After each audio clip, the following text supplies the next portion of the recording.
नमस्कार दोस्तों, अगला टॉपिक जो हम कवर करने वाले हैं वो है Java object oriented programming OOPs concept.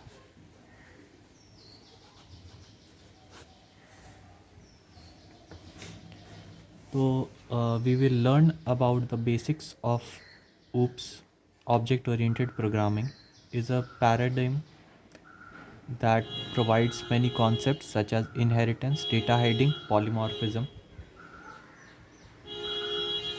तो ऊप्स कॉन्सेप्ट हो गए आपके जैसे एब्स्ट्रैक्शन,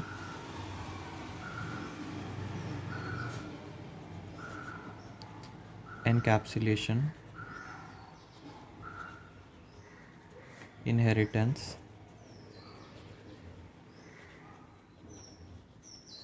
और चौथा पॉलीमॉर्फिज्म। तो हम डिस्कस करेंगे इन सभी टॉपिक्स के बारे में। सबसे पहले जान लेते हैं सिम्युला क्या होता है। Simula is considered the first object oriented programming language. The programming paradigm was everything that is represented as an object as a truly object oriented programming language. तो कोई भी प्रोग्रामिंग लैंग्वेज अगर यूज़ करता है ऑब्जेक्ट्स तो वो एक तरह का ऑब्जेक्ट ओरिएंटेड प्रोग्रामिंग लैंग्वेज है, और सिम्युला पहला ऑब्जेक्ट ओरिएंटेड प्रोग्रामिंग लैंग्वेज था। तो जान लेते हैं ऑब्जेक्ट क्या होता है। Object means real world entity such as a pen, chair, table, computer. आप नाम से ही जैसे देख सकते हैं कि ऑब्जेक्ट हो गया कोई भी real world entity. Object oriented programming is a methodology और paradigm to design a program using classes and object. तो ऑब्जेक्ट ओरिएंटेड प्रोग्रामिंग में हम जो डिज़ाइन यूज़ करते हैं वो होता है with classes and objects. It specifies and simplifies software development and maintenance by providing some concepts. तो ये सारे कॉन्सेप्ट्स आपके ऑब्जेक्ट ओरिएंटेड प्रोग्रामिंग के कॉन्सेप्ट्स हैं। Apart from these concepts, there are some other terms which are used in object-oriented design, such as coupling, cohesion. मैं mention कर देता हूँ। इसके अलावा आपको जो पढ़ना होगा वो है कपलिंग, कोहेशन,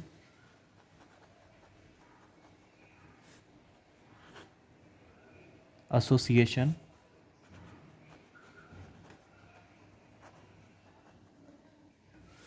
एग्रीगेशन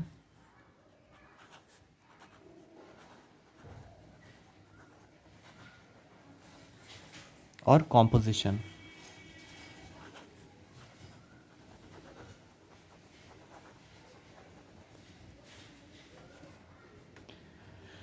तो ऑब्जेक्ट ओरिएंटेड प्रोग्रामिंग सिस्टम के बारे में हम जान लेते हैं। सबसे पहले ऑब्जेक्ट्स क्या होते हैं। ऑब्जेक्ट का मैं डेफिनेशन यहाँ मेंशन कर देता हूँ। An entity that has a state and behaviour is known as an object.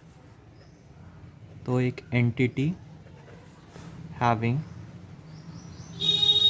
State and behavior is called an object. Object contains an address and takes up some memory in the some space in the memory. Takes memory or space. Objects can communicate without knowing the details of each other's data or code. The only necessary thing is that type of message accepted and the type of response returned by the object. अगला concept हम देख लेते हैं class. Collection of objects is called class. यानी आपके पास अगर काफ़ी सारे ऑब्जेक्ट्स हैं तो उसका कलेक्शन हो गया आपका क्लास। कलेक्शन ऑफ ऑब्जेक्ट्स हो गया आपका class. It is a logical entity. A class can also be defined as a blueprint from which you can create an individual object. इस क्लास का डेफिनेशन हम एक तरह से और लिख सकते हैं, जैसे ये हो गया blueprint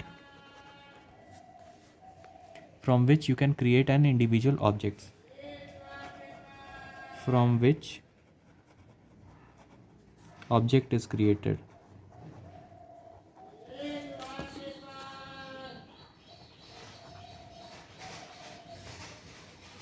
A class can also be defined as a blueprint from which you can create an individual objects. Class doesn't consume any space.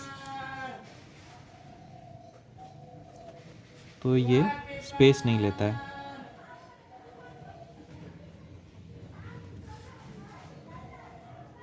अगला कॉन्सेप्ट हम देख लेते हैं, inheritance. When one object acquires all the properties and behaviors of a parent object, it is known as inheritance.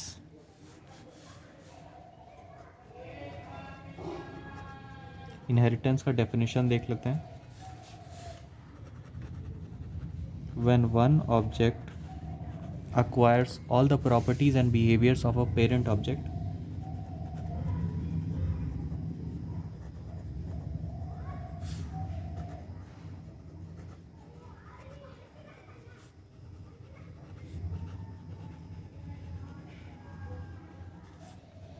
of the parent object,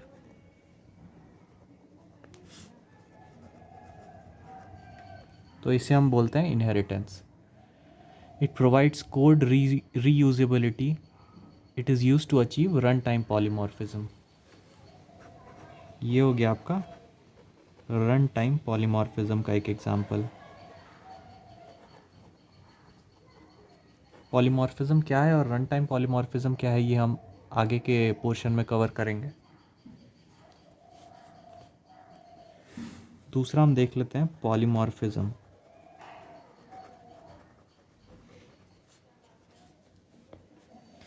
If one task is performed in different ways, it is known as polymorphism. For example, to convince the customer differently to draw something, for example, shape, triangle, rectangle, etc. तो अगर एक task को हम multiple तरह से complete कर सकते हैं तो उसे हम पॉलीमॉर्फिज्म कहते हैं. In Java we use method overloading and method overriding to achieve polymorphism. इसमें दो हो गए आपके एग्जांपल्स, मेथड ओवरलोडिंग और method overriding.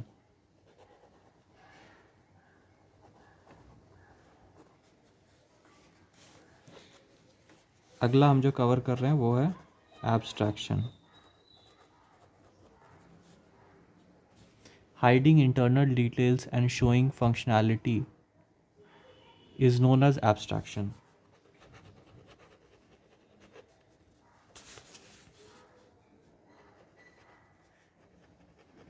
Internal details or showing only the functionality.